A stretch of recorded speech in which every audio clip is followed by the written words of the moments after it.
Boa tarde. Estamos felizes, né, de estar aqui para mais uma atividade de escrita criativa. A gente deu início, né, às aulas desde abril. Aí, durante a greve, a gente continuou aqui, já realizamos o curso a oficina da crônica, da poesia, e hoje estaremos fazendo o conto. Esse projeto, escrita criativa e empoderamento mais mulheres autorais, faz parte das atividades do Núcleo de Escritoras Pretas Maria Firmina dos Reis. Adelaide Paula e eu, professora Norma, Diana Milton, somos as cofundadoras. Daqui a pouco vou apresentar direitinho a Adelaide. Então, estamos fazendo a oficina de conto hoje. Vocês poderão participar com um texto, escrever um conto e fazer inscrição para que seu texto seja selecionado, que vai compor uma coletânea que iremos publicar no início do ano que vem. O processo de publicação demora, né? A gente vai lendo os textos, devolvendo, corrigindo e entra nesse processo de vai e vem até a gente conseguir fazer a publicação ano que vem. Além disso, vocês irão receber um certificado, né, depois a gente vai ver direitinho quantas horas, porque vamos contabilizar não somente as horas aqui, mas em casa, que vocês terão que sentar, rever o que a gente viu aqui, escrever. O processo de escrita demora, então vai dar muitas horas, né, do certificado. Ok, então hoje a nossa professora é Adelaide Paula, que é professora de literatura, tem mestrado em literatura e práticas sociais, é doutoranda em literatura e práticas sociais daqui da UNB e é escritora de quantos livros? 5 livros. 5 livros, contando um romance, conto, livros infantis, né? Ela vai com certeza apresentar os livros dela para vocês. Então, sem mais delongas, passo a palavra a ela. Okay. Olá, gente. É um prazer estar com vocês aqui, né? Como a professora Norma já disse, eu sou professora, fiz uma carreira como professora, né? Mais de 30 anos na rede pública, trabalhando com crianças, com jovens, com adultos, depois na faculdade. Inclusive a Mariana foi minha aluna na faculdade de letras, excelente, né? Professora. E foi minha inspiração também, né? Porque quando ela começa o curso, ela já vinha com uma produção literária. Então eu fiquei encantada, né, com aquela possibilidade de escrever e publicar um livro. E aí em 2018 eu começo a minha carreira, a carreira que eu inventei, né? Eu sempre digo isso, eu inventei. A partir de quando eu comecei a sair da carreira de professora, eu comecei a recolher meus textos, minhas anotações, organizar para publicar, né? Para uma publicação. Meu primeiro livro está ali, Depois do Arco-Íris Tinha uma Escola, que eu escrevi, que é autoficção, né? Tem um pouco da minha vida, da minha história, dos meus colegas, das experiências que nós vivemos, num espaço inventado, né? A protagonista desse livro é uma escola, e a galerinha lá que está passando, né, pelo período de alfabetização, e a comunidade, né? Então muitas peculiaridades que fazem parte das escolas periféricas do Brasil, né? E depois, no ano seguinte, 2019, eu lancei um livro Fábula, né, que é As Aventuras de Bonitona e a Vida Secreta dos Bichos, que eu aplico uma das teorias que eu gosto, que é o da jornada do herói, né? Então, depois de ler O Herói de Mil Faces, eu montei uma teoria, né, que é a jornada do herói, que já existe por aí, mas eu quis adaptar à ficção e escrevi esse livro para o público infantil, né, infanto-juvenil, me apropriando da jornada do herói. Em seguida, eu comecei a fazer o estudo, né, da estrutura do romance, né, o arco dramático do romance. E aí, esse estudo desencadeou a escritura do meu primeiro romance, né, O Mãe, Silêncio Atrás da Porta, que é um romance policial, que foi finalista do prêmio Maria Firmina dos Reis. Eu tenho que sempre contar essa história, né? Porque eu acho que a gente tem que comemorar as nossas vitórias, sejam elas quais forem, né? Então, eu fui muito feliz em receber, ser finalista dessa premiação, né? O meu primeiro romance, que é uma invenção desses meus estudos, né? A partir desses estudos. E no ano seguinte eu trabalhei com contos, né? Eu recolhi lá, que é o gênero da novela, é o gênero do romance, é o gênero do conto, é o gênero da fábula. Nós temos esses elementos aqui que são obrigatórios. Nessas histórias nós precisamos ter personagens, nós precisamos ter um espaço, nós precisamos ter um narrador, nós precisamos ter um tempo, nós precisamos ter as encruzilhadas, que também são chamadas, né, que é chamada de enredo. Então, esses são os elementos da narrativa. O que vai diferir os elementos da narrativa do conto para os demais gêneros? Quando nós vamos fazer a fotografia para o conto, tudo isso aqui vai ser enxuto. Você vai trabalhar no conto com 1 ou 2 personagens, 3 no máximo, um espaço muito bem delimitado, um narrador. Então, aquela multiplicidade de narradores que nós temos no romance, por exemplo, não podemos ter, porque ele é uma extensão mínima, né? Ele é uma extensão que tende a ser mínima. Nós precisamos desse tempo também bem delimitado. Eu falei para vocês, vou fazer um retrato da minha conversa com a minha mãe no amanhecer. Então, eu não tenho a possibilidade de fazer grandes digressões, reflexões dentro do conto. E se eu quiser fazer, isso vai exigir muito de mim. Muita habilidade para poder, naquelas poucas linhas ou páginas, desenvolver esses raciocínios. E a encruzilhada, que é o enredo, que nada mais é que começo, meio e fim. Como é que eu vou amarrar essa coisa para chegar lá no final? Esse espaço aí é o espaço físico? O espaço físico, o espaço psicológico, porque eu posso fazer toda a minha história acontecendo dentro de um delírio. E lá no final, o personagem acorda, eu falei, eita caramba, o cara estava sonhando, eu estava achando que era verdade, ele estava, né, tinha usado baseado, ficou lá maluco e tudo aquilo aí assim.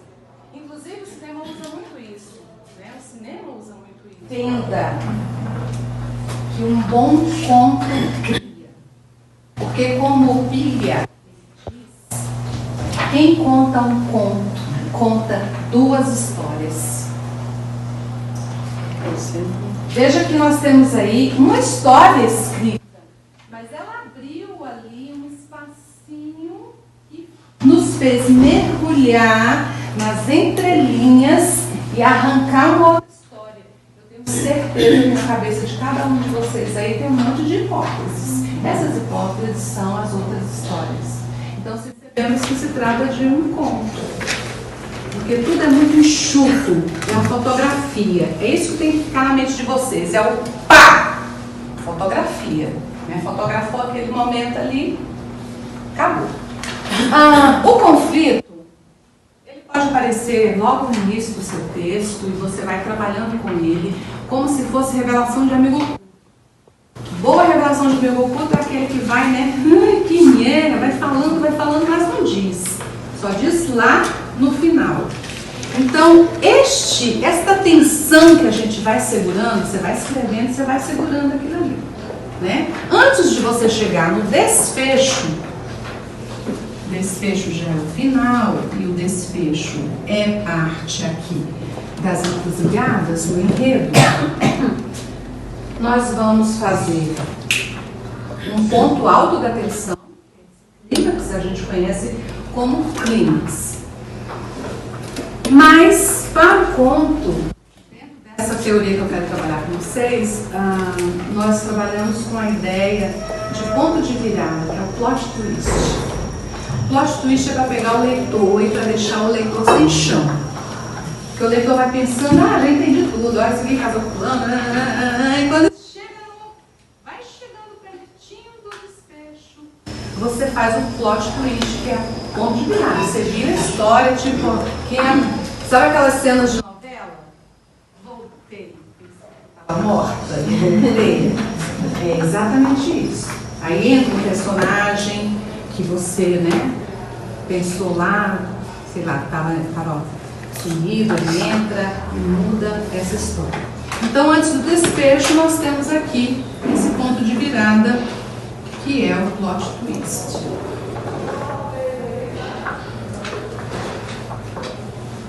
Antes da gente ir adiante, vamos ver aqui um pouquinho alguns nanocontos, né? Quem gostaria de ler? Já li do Henry, tem o do Jekyll, que é um dos grandes. A francesa. Esse conto ele nasceu em sala de aula, quando eu estava explicando para os estudantes a expressão a francesa. E aí eu expliquei, obviamente, que era a francesa, que é sair, né, discretamente, quando você, né, todo mundo lá bebendo, você Este é o A Francesa. Mas aí, pensando muito sobre isso, eu escrevi este menino. A Francesa. Foram alguns minutos, no instante, em que ele pedia conta e nos preparávamos para sair. Seu corpo enviesado, braço em riste, acenando para o caixa. O vai e vem de pessoas, o tilintar da louça na bandeja do garçom. As vozes congestionando o caminho dos acordes do violão. Minha nuca suando, uma sensação de desmaio, fraqueza nas pernas. A gargalhada na mesa ao lado. Ele pedindo a conta. Depois se levantando para falar como conhecida. Os dois rindo, trocando confidências ao pé do ouvido. A dor latejando em salvas na minha cabeça. De repente, entendi o quanto aquela história não mais fazia sentido. E sem que ele percebesse, me levantei e fui embora. Então, este é o que nós chamamos de mini-conto.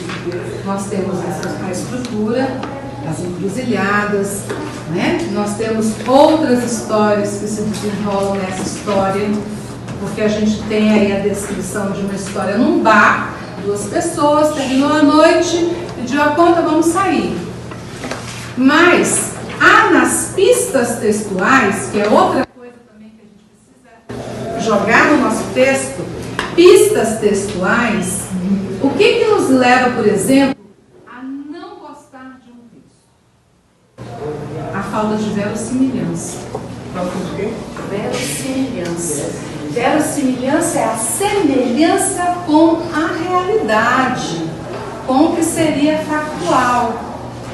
Se você não encadeia as informações, vai aparecer uma lacuna no leitor. Ele vai dizer, pô, mas como assim? Esse cara não estava aí, como é que isso aconteceu? Ah, foi sua barra. Mas quando você vai deixando pistas textuais, e as pistas textuais que eu coloquei aqui é todos esses incômodos que ela está sentindo, ela está super incomodada, né? Há incômodos ali que se concretizam ou confirmam, pelo menos na cabeça dela, uma possível traição. E sempre são frases pequenas para dar agilidade, no caso deste meu estilo de escrita, que aí entra a questão do estilo de escrita, né? As frases curtas, elas vão dar agilidade. Os parágrafos com coesão, com elementos coesivos, geralmente a gente utiliza mais nos textos mais extensos. Como eu não terei tempo para encadear todas as coisas, eu vou fazendo um texto mais ligeiro, mais ágil.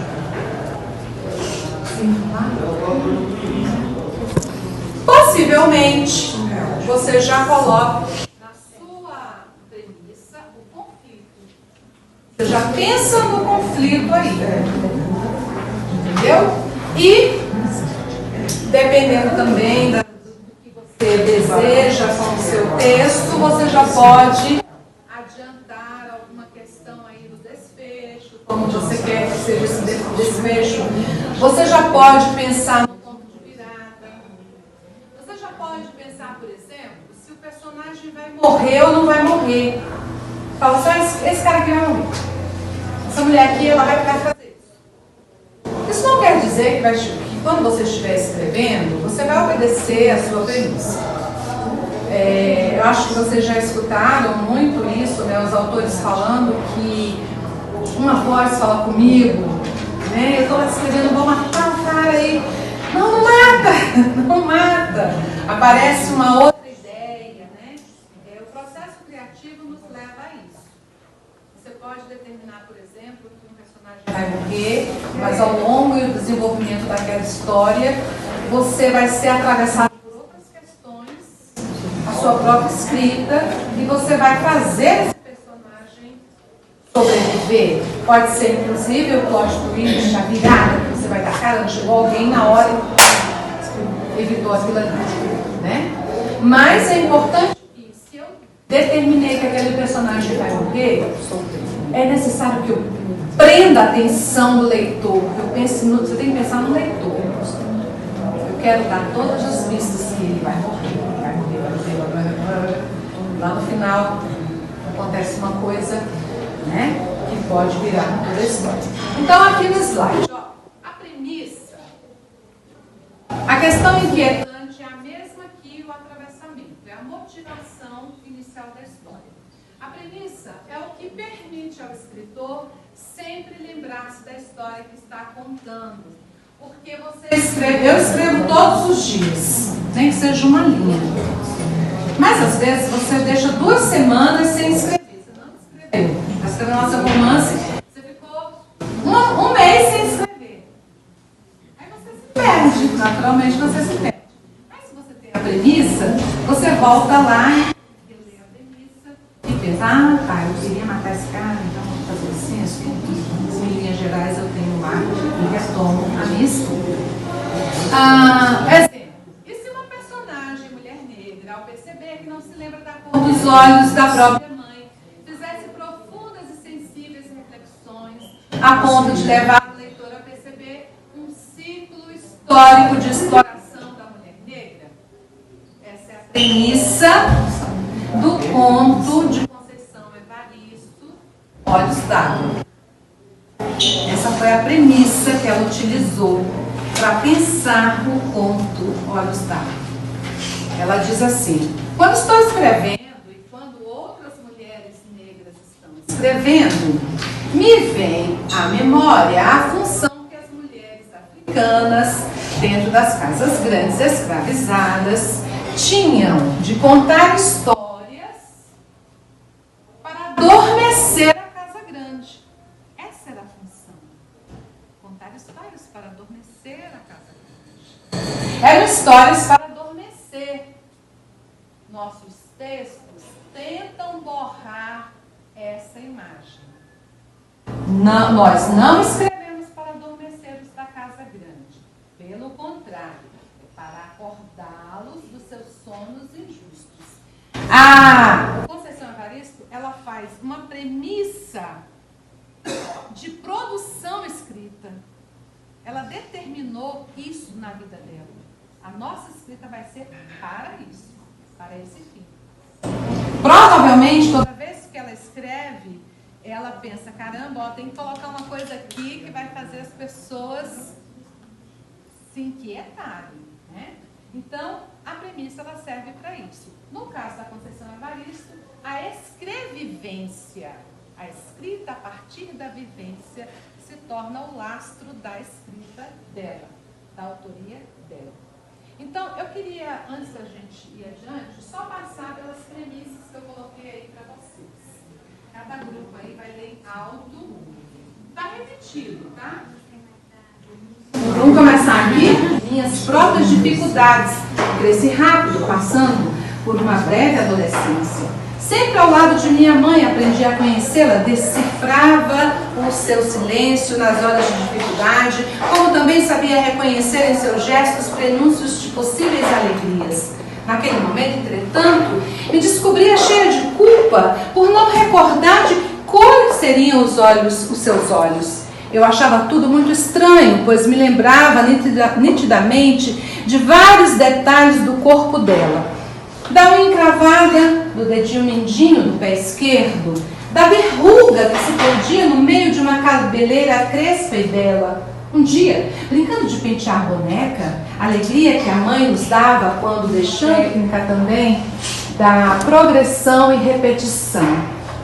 Ela vai, repetindo, que é uma técnica que a gente pode colocar também, né? Ela vai reforçando o tema ali, né? Que se usa na poesia, por isso nós chamamos prosa poética, né? A prosa é poética, porque ela está pegando elementos da poesia e jogando aqui na prosa, para alcançar o efeito que ela quer. Porque na prosa nós trabalhamos com como que eu vou te contar essa história. Isso aqui não é jornal não, meu irmão, que você conta pá. Aqui é uma narrativa, é um conto, a gente vai fazendo os meandros, né? Vai trabalhando os efeitos estéticos. O efeito estético é a fruição estética que a gente quer despertar no leitor. A emoção, a sensação, né? O estranhamento, o mal-estar. Numa situação comum, normal, banal. Estou aqui, minha vida está tipo, acontece uma coisa que me faz sair dessa normalidade. Aí vai começar a minha caminhada. E essa caminhada que sai da normalidade, do lugar, do conforto, desse lugar onde tudo está bem, vai me levar a enfrentar esses atravessamentos, e cada momento desta minha caminhada é um passo. E o fechar desses passos é voltar ao conforto.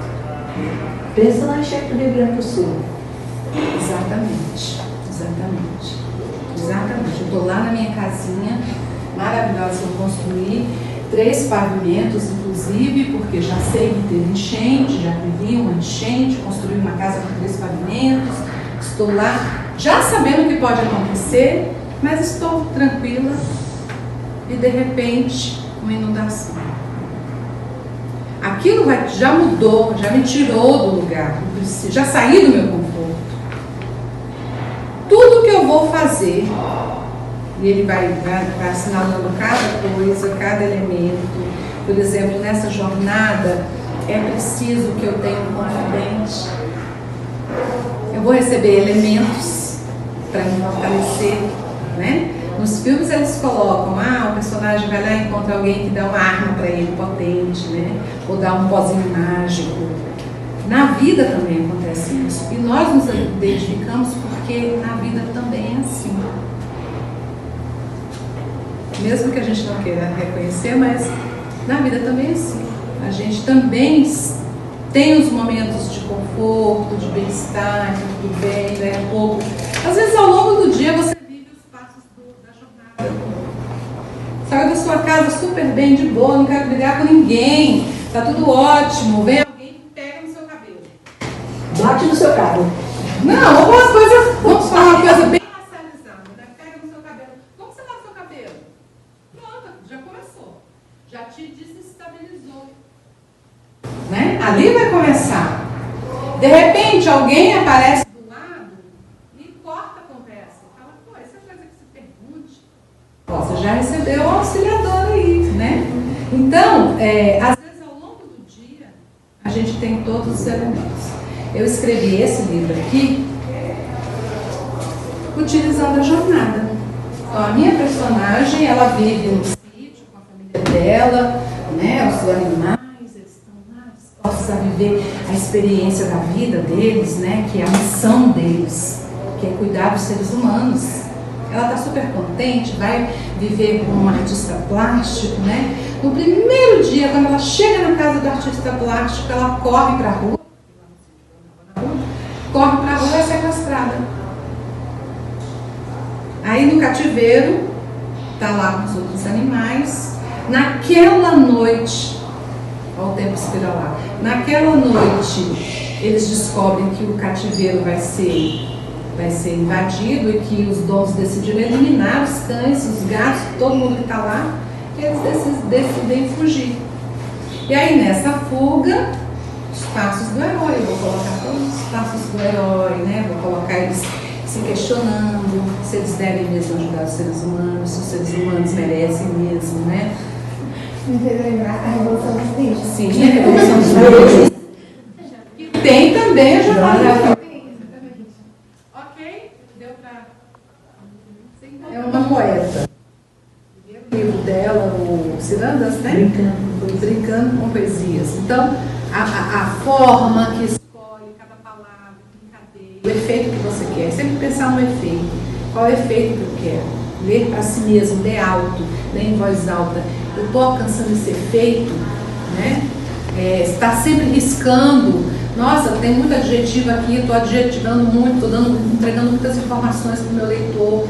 Vou tirar isso aqui. Eu vou enfiar aqui uma ferramenta que eu vou usar lá na frente. Vou colocar um livro aqui, nesse livro vai estar o segredo, que vai revelar a traição lá no desfecho. A gente tem que ter frieza na escrita, né?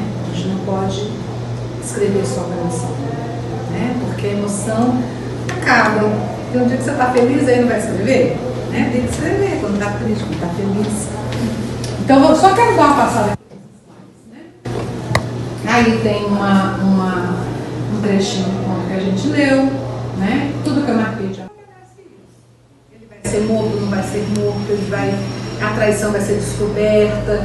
Eu gosto muito do Ian McEwan, meu escritor predileto, e ele faz muito isso, né? No comecinho da história, o cara tá passeando num carro, aí ele vê o casal. Eu usei essa mesma técnica dele no meu último livro, né? Ele começa um texto lá e aí ele vê um casal se beijando assim ao longe. E ele olha aquela cena, ele fala, né, da beleza daquela cena. Eu que sou leitora dele, assim como o Machado de Assis, já fiquei ligada. Falei assim, não está fazendo isso à toa, né? Se ele está falando do casal lá, esse casal aí vai ter alguma coisa. Quando chega lá nos capítulos finais, eu já saquei, falei, é aquele casal, tem a ver com aquele casal. Né? O Machado de Assis fazia muito isso, colocar pistas e surpresas, né? O nome de Capitu, Capitolina, Capitólio, aquele que é o mais importante, né? Todas as pistas que ele coloca dentro do nome do Bento Santiago. Bento Santiago. Iago é o personagem de Otelo. Iago engana o marido da Desdémona.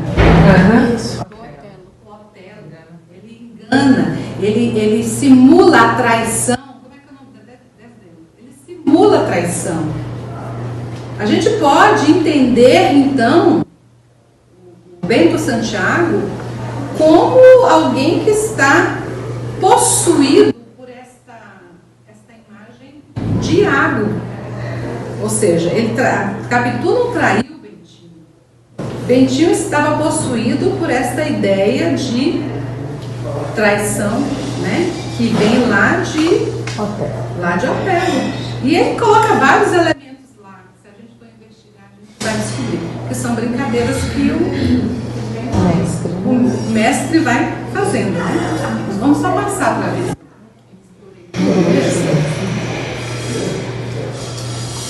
A trama profunda é tudo isso a gente já viu. A trama profunda é essa entrelinha, esse segundo texto, que você vai ter que saber exatamente onde que você vai cavar. Vai deixar em aberto na mente do leitor. Eu vou deixar essa pulguinha atrás da orelha. Vocês perceberam na premissa da menina lá que eu coloquei, que ela teve um relacionamento e ela diz, eu não sei se foi uma violência ou se foi, ou sou cúmplice da traição mesmo. Aquilo ali eu abri uma brecha ali para construir esse segundo texto. Ou seja, eu vou trabalhar com muitos elementos. Dá para pensar sobre o nome, não? Nesse texto? Sim. né? Sim, sim. Eu posso construir o texto mostrando que ela foi levada ao sexo e não foi nada consentido, né? Então, isso. O que mais? É a trama profunda, que é a teoria do iceberg, que é do Hemingway, né? O Ernest Hemingway, ele defende que nós temos uma parte do texto que está à mostra, que é o que está nas linhas, e esse iceberg, aquela profundidade, a camada profunda, que ele cria quando ele fala desses sapatinhos nunca usados. Porque se ele tivesse terminado lá, vendo esses sapatinhos, tudo bem. Mas quando ele coloca lá nunca usados, a gente, pô, como assim? Por que está vendendo uma? Como assim? Tinha que estar usado para ser vendido? A gente começa a pensar várias coisas. Se vende sempre é não usado. Exato, né? Não foi à toa. Arma de Chekhov. Não foi à toa. Não está à toa, não é enfeite. É para alguma coisa mesmo. Inclusive, quando nós vamos fazer a interpretação de textos com os alunos, nós temos que ensiná-los a ler assim. Então, ó, isso aqui não está à toa, isso aqui não é um enfeite. Isso aqui tem um objetivo. Por isso você errou na interpretação.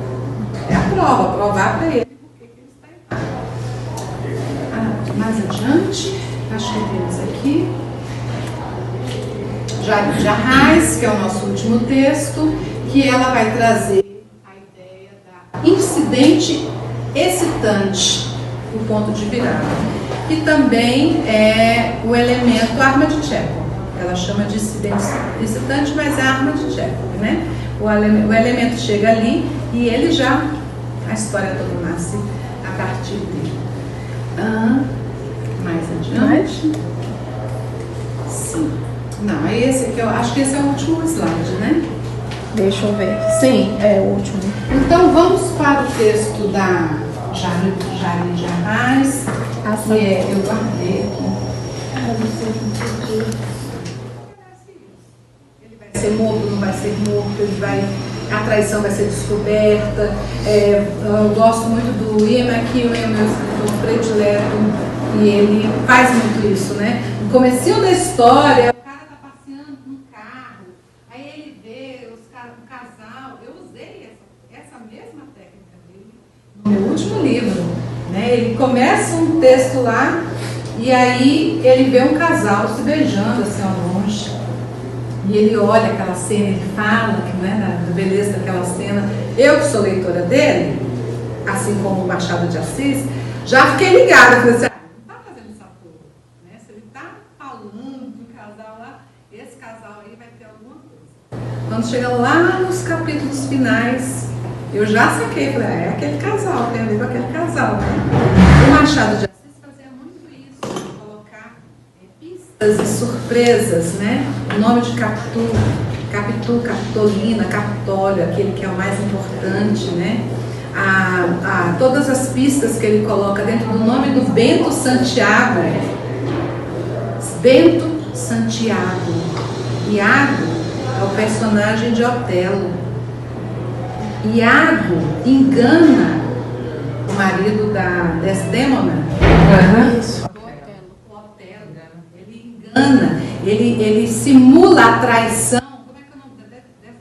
Ele simula a traição. A gente pode entender, então, o Bento Santiago como alguém que está possuído por esta imagem de Iago. Ou seja, Capitu não traiu o Bentinho. Bentinho estava possuído por esta ideia de traição, né? Que vem lá de Otelo. E ele coloca vários elementos lá, que se a gente for investigar, a gente vai descobrir, que são brincadeiras que o mestre vai fazendo, né? Nós vamos só passar para ver.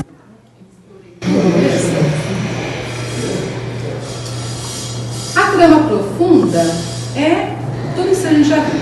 A trama profunda é essa entrelinha, esse segundo texto, que você vai ter que saber exatamente onde que você vai cavar, vai deixar em aberto na mente do leitor. Eu vou deixar essa figurinha atrás da orelha. Vocês perceberam na premissa da menina lá que eu coloquei, que ela teve um relacionamento e ela diz, eu não sei se foi uma violência ou se foi, ou sou cúmplice da traição mesmo. Aquilo ali eu abri uma brecha ali para construir esse segundo texto. Ou seja, eu vou trabalhar com muitos elementos. Dá pra pensar sobre o nome, não? Nesse texto? Sim. Eu posso construir o texto mostrando que ela foi levada ao sexo e não foi nada consentido, né? Então, isso. O que mais? É a trama profunda, que é a teoria do iceberg, que é do Hemingway, né? O Ernest Hemingway, ele defende que nós temos uma parte do texto que está à mostra, que é o que está nas linhas, e esse iceberg, aquela profundidade, a camada profunda, que ele cria quando ele fala desses sapatinhos nunca usados. Porque se ele tivesse terminado lá, vendo esses sapatinhos, tudo bem. Mas quando ele coloca lá nunca usados, a gente, como assim? Por que está vendendo uma? Como assim? Tinha que estar usado para ser vendido? A gente começa a pensar várias Se coisas. vende sempre para não usar. Exato, né? Não foi à toa. Arma de Chekhov. Não foi à toa. Não está à toa, não é enfeite. É para alguma coisa mesmo. Inclusive, quando nós vamos fazer a interpretação de textos com os alunos, nós temos que ensiná-los a ler assim. Então, ó, isso aqui não está à toa, isso aqui não é um enfeite. Isso aqui tem um objetivo. Por isso você errou na interpretação. É a prova, provar para ele por que ele está errado. Mais adiante, acho que temos aqui Jari de Arraes, que é o nosso último texto, que ela vai trazer a ideia da incidente excitante, o ponto de virada, que também é o elemento arma de Chekhov. Ela chama de incidente excitante, mas é a arma de Chekhov, né? O elemento chega ali e ele já, a história toda nasce a partir dele. Mais adiante. Sim. Não, é esse aqui, eu acho que esse é o último slide, né? Deixa eu ver. Sim, é o último. Então vamos para o texto da Jari de Arraes, que eu guardei aqui.